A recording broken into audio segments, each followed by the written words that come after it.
పలమనేరులో జరిగిన భారీ దొంగతనాన్ని చాకచక్యంగా ఛేదించిన పోలీసులు ఒక నిందితుడిని అరెస్టు చేసి 40.36 లక్షల విలువైన బంగారం, వెండి, నగలను స్వాధీనం చేసుకున్నారు. తాళాలు వేసిన ఇళ్లను టార్గెట్ చేస్తూ దొంగతనాలకు పాల్పడుతున్న ముద్దాయి అడపాల వెంకట శివను పలమనేరు అర్బన్ పోలీసులు అరెస్టు చేశారు. నిందితుడి వద్ద నుండి 543 గ్రాముల బంగారు ఆభరణాలు, 336 గ్రాముల వెండి ఆభరణాలు స్వాధీనం చేసుకున్నారు.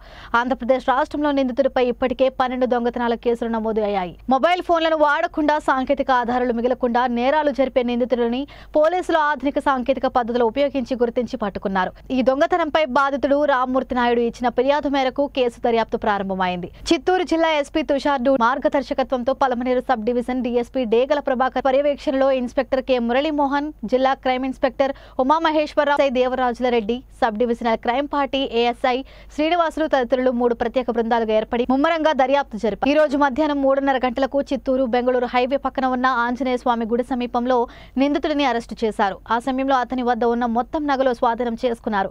ఈ కేసును విజయవంతంగా ఛేదించిన పోలీసులను జిల్లా ఎస్పీ తుషార్ డూడి ప్రత్యేకంగా అభినందించారు. అలాగే డీఎస్పీ డేగల ప్రభాకర్ పోలీసులకు రివార్డులు అందజేశారు.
చేసుకోలేదు. ఈ విషయాన్ని ఏమైతే చెప్తామో దాన్ని చెప్పినాక మరింత ఎఫెక్టివ్గా పకడ్బందీగా ప్రతి విషయాన్ని పరిగణన తీసుకునే కమిషన్ అతను కూడా అభినందిస్తున్నాను.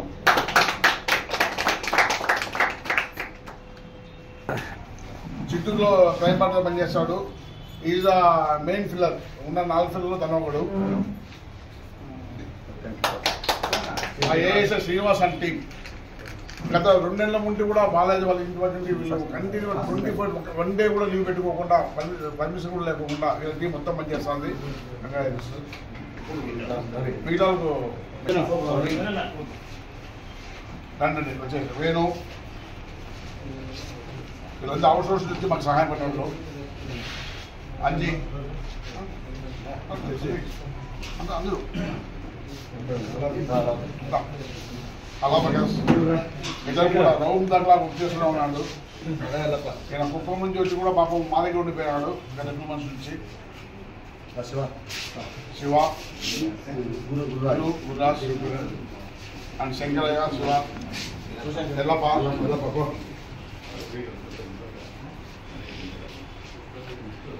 శంకరయ్య, శశి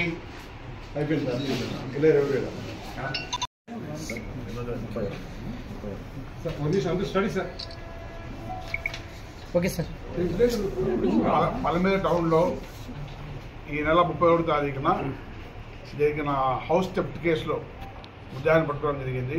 అతని అడపాల శివ, నేటివ్ ఆఫ్ కాకినాడ.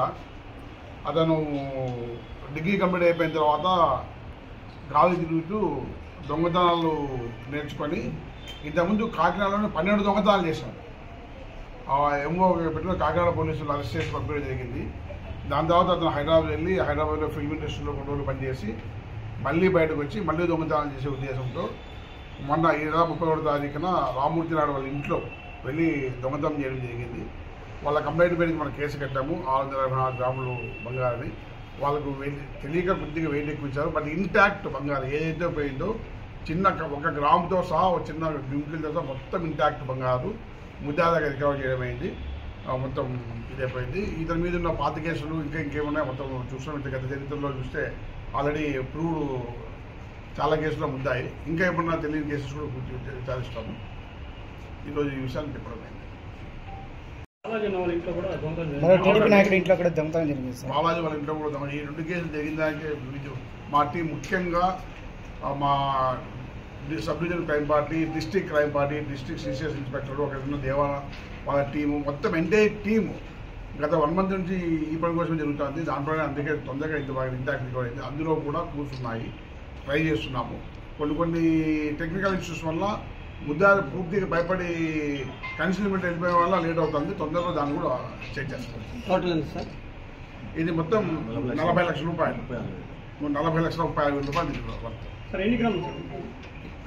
540 గ్రాములు పూర్తిగా ఇంటాక్ట్ రికవర్ అయింది. వాళ్ళకి తెలియక పిల్లలు చేసుకునేది గోల్డ్ ఒక 10-20 గ్రాములు ఎక్కువ వల్ల 100 గ్రామ్స్ ఎక్కువ చెప్పారు కానీ బట్ ఇంటాక్ట్ గోల్డ్ 1 గ్రామ్ కూడా తేడా లేకుండా చిక్కింది సార్. మన సబ్ డివిజన్ బదిలీ ఇంతకు ముందు ఏమైనా కేసులు ఉన్నాయా సార్ అతని పైన? లేదు, అతను కాకినాడ నుంచి రావడం ఇదే ఫస్ట్ టైము. ఆ డీజే టూలు సినిమా యూనిట్లో పనిచేశాడు నిజంగా. దాని తర్వాత బయటకు వచ్చి కూర్చొని ఈజీ టార్గెట్ కోసం తిరుగుతున్నప్పుడు ఈ పని చేశాడు సార్. ఇదే ఇంటిని ఎందుకు టార్గెట్ చేసినాడు సార్? ఒక్కడే పోయినాడు. అది ఇల్లు పూర్తిగా ఊరి బయటగా ఉంది. ఒక్కసారి గేట్ చూపిస్తే ఆపక్క పెట్టేది లేదు. ఎక్కువగా లాక్ చేయబడుతూ ఉంది. లాక్డ్ హౌసెస్ ఎక్కువగా వరుసగా 3-4 days లాక్లో ఉంది.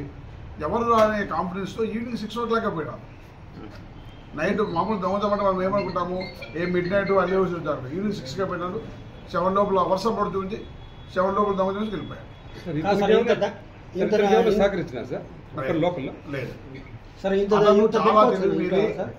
అతను చాలా తెలివి మీది చేతికి గ్లౌజ్ వేసుకొని ఫోన్ కూడా పక్కన పెట్టేసుకొని ఫోన్ స్విచ్ ఆఫ్ చేసుకొని ఎటువంటి ఫోన్ కాల్స్ ఉపయోగించుకోకుండా, ఎటువంటి చాటింగ్ చేయకోకుండా, ఎటువంటి ఇది లేకోకుండా ఇది మనం వాళ్ళ ఎంఓలు చెప్పే కొద్దీ వాళ్ళు ముందుగా జాగ్రత్తలు తీసుకుంటారు. పోలీసులు చెప్తూ ముద్దా యొక్క ఎంఓ చెప్పడం వల్ల నెక్స్ట్ వాళ్ళకి కావాల్సిన జాగ్రత్తలు తీసుకుంటారు. మీ పేపర్లో పడుతుంది, చదువుకుంటారు, దాని వెంటనే రెక్టిఫికేషన్ అయితే ఆలోచిస్తారు. కాబట్టి కొన్ని విషయాలు ముద్దాకి సంబంధించి పెట్టడమే బెటర్. ఇంకా సార్ ఇంత నగలు పెట్టుకుంటారు ఇంట్లో పెట్టుకోవచ్చు సింగిల్ చెప్పాను. యాక్చువల్గా ఈ ఇంటి ఓనరు చాలా వాల్యుబుల్ హౌస్ కట్టినాడు, సీసీ కెమెరా పెట్టుకోవచ్చు. ఇంత డబ్బులు ఉన్నాయి, లాకర్ పెట్టుకోలేదు. ప్రతి ఒక్కరికి నా విజ్ఞప్తి అంటే పోలీసు విజ్ఞప్తి అంటే లాకర్ మెయింటైన్ చేయండి. ఒకవేళ అనుకోని ప్రశ్న అట్లీస్ట్ పోలీసులకు డైలాగ్ ఫోన్ చేస్తూ లేకపోతే ఇంకోటి కొన్నిసార్లు మేము అలా ఇంటికి పోతున్నాము, లాక్ చేస్తున్నామని చెప్తే మేము హెల్త్ సిస్టంలో మా కెమెరా పెట్టడం కానీ లేదా మా బీట్ ట్రాన్స్ఫర్ పోవడం కానీ జరుగుతుంది. ఇక్కడ ఏమవుతుందంటే లాక్ హౌసెస్ మా నోటీస్లో ఉంటే మేము డెఫినెట్గా ఆడిపోతాం. దొంగల టార్గెట్ లాక్ హౌసే, మా టార్గెట్ లాక్ హౌసే, దాన్ని చెక్ చేసేది. సో ఏదో ఒక వాళ్ళని క్యాచ్ చేసే అవకాశం ఉంటుంది. మీకు అందరి మీడియా తరఫున విజ్ఞప్తి చేస్తున్నా, పలమేర సబ్ డివిజన్ ప్రజలు ఏ ఒక్కరు పోయి బయటకు పోతున్నా ఏదో వాల్యుబుల్ వస్తున్నప్పుడు డెఫినెట్గా లాక్లో పెడుతున్నా, లేకపోతే మాకు ఇన్ఫార్మ్ చేయండి. అట్లీస్ట్ సార్ మీరు 2 days ఉండట్లేదు, మా ఇంటి మీద కొంచెం మార్క్ పెట్టండి. డెఫినెట్గా మీ విల్ ప్రొటెక్ట్. చెప్పాను కదండి.